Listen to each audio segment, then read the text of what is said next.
नमस्कार, कसा आहात सगळे? तर मस्त मजेत असाल? आजच्या नवीन व्लॉगमध्ये मी पूनम तुमचं खूप सारं स्वागत करते. तर माझा आवाज थोडा बसलाय, थोडं समजून घ्या. आता ह्यावेळी मागच्या वर्षी तर पाऊस मे मध्ये चालू झाला होता. ह्यावेळी मार्च मध्येच पाऊस चालू झालाय. त्यामुळे यावेळी किती पाऊस पडतो काय माहिती. यावेळी म्हणजे वातावरणाचं चक्र किती बदललंय हे आपण बघतोय. काय होतं काय माहिती. तर आज इकडे पाऊस म्हणजे सुरुवातच झाली. पहिला ढग झाले होते थोडे आणि मग बारीकच पाऊस आला, थेंब थेंब चालू झाला. मग मी आणायला म्हटलं थोडं भिज चल, कारण की म्हणतात ना पहिल्या पावसात भिजावं चांगलं असतं. तर त्यासाठी मग आणायला बाहेर काढलं. त्यानंतर मग बाकीचे पण ब्लॉक मधले आले. मग सगळ्यांचं खेळणं चालू झालं. लहानपण अगदी समोर जगल्यासारखं वाटत होतं. मला पण वाटत होतं भिजावं, पण आधीच आजारी असल्यामुळे नाही, थोडंफार भिजलो तरी सारखं मुलांच्या मागे लागून. पण नाही भिजता आलं. लहानपण संपलं ते संपलंच. त्यानंतर मग बाकीचे पण एकमेकाला बघून सगळेच आले मुलं. मग सगळ्यांचं मस्त मज्जा इतकी झाली सगळ्यांची. तुम्ही बघा व्हिडिओमध्ये.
मग वातावरण इतकं छान झालं होतं.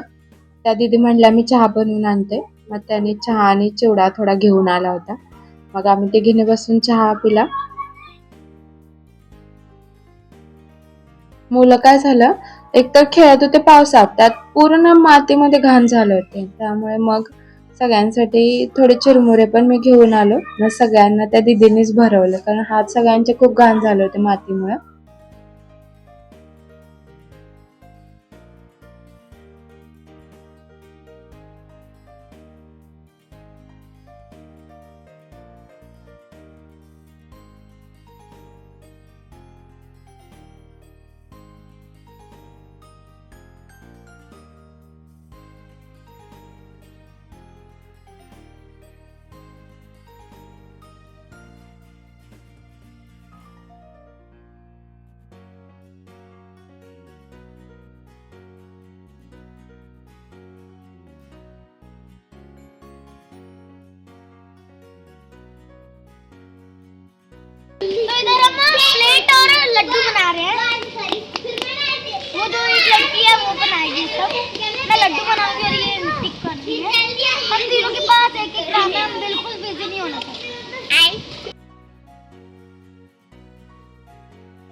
मग एकदम ना पाऊस जास्त जोरात आला, त्यामुळे आम्ही सगळे मग घरी आलो. कारण खूप मोठा पाऊस आला. घरी आलो तर तुम्ही बघू शकता गाराच पडायला लागला. इतक्या गारा पडल्या आणि मोठमोठ्या गारा. आणि काय झाला प्रॉब्लेम की गॅलरीतून पूर्ण पाणी आत येत होतं आणि रूम मध्ये पण भरपूर पाणी झालं. कशामुळे? ज्या खिडक्यांना काचा असतात त्या काचा नाही आहेत, फक्त जाळी असल्यामुळे ना पूर्ण घरामध्ये पाणी झालं. पण आणि मी म्हटलं जाऊ दे, पाऊस तर येतोच. मग आम्ही मस्त पावसाचा आनंद घेतला, गारा खाल्ल्या आम्ही खूप. तर असं म्हणतात की गारा पण खाव्या. गारा खाल्ल्यामुळे म्हणजे जी आपल्या शरीराची हीट असते ती बाहेर पडते. असं म्हणजे मला तर ऐकण्यात आहे. तुमचं काय, तुमच्याकडे काय म्हणजे म्हणतात ते नक्की तुम्ही कमेंट करा. की गारा खाल्ल्यामुळे काय होतं. तर तुम्ही बघू शकता इतकं तुफान झालं होतं सगळं वातावरण.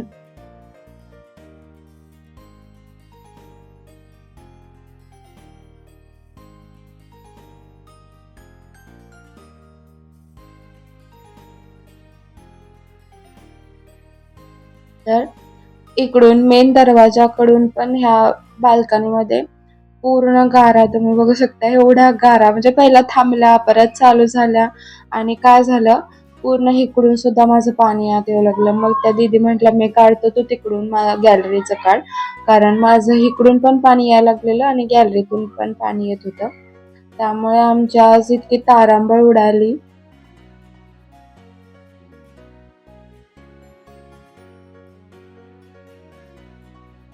त्यानंतर मग आम्ही काय केलं, सगळे एकत्रच आलो. कारण की एकतर विजा कडकडत होत्या, लाईट गेलेली, मुलं पण घाबरत होती आणि सगळे थंडीनं कुडकुडत होते. मग सगळी आली आणि म्हटलं आम्ही इथं झोपणार. मग सगळ्यांना ब्लँकेट दिला. ब्लँकेटमध्ये ती मस्त उभीला बसली आणि म्हटलं आता पाऊस आलाय तर मस्त भजीचा बेत बनवावा. तर मग आम्ही लगेच मग भजी बनवायला घेतली. म्हटलं एकाच ठिकाणी बनवू, कशाला दुसरीकडे. मग आमच्याच घरी भजी बनवली आम्ही.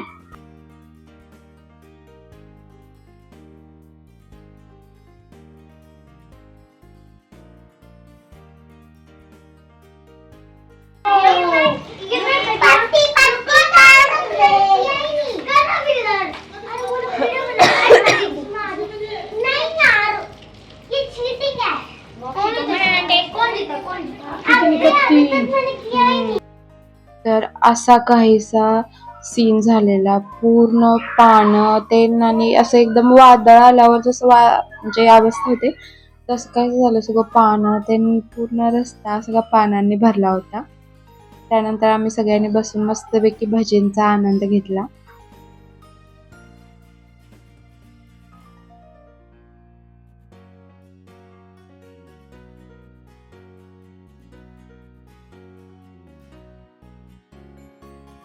तर मग दीदी म्हटल्या की मी स्वच्छ करून येतो खाली. तर असं काहीसा हा आज आमचा दिवस गेला. पूर्ण पावसाने धुमाकूळ घातला आज आणि मुलांना खूप मज्जा आली आज त्यामुळे. तर तुमच्याकडेही पाऊस झाला का नक्की सांगा आणि काळजी घ्या सगळे. जर व्लॉग छान वाटला असेल तर नक्की कमेंट करा. बाय.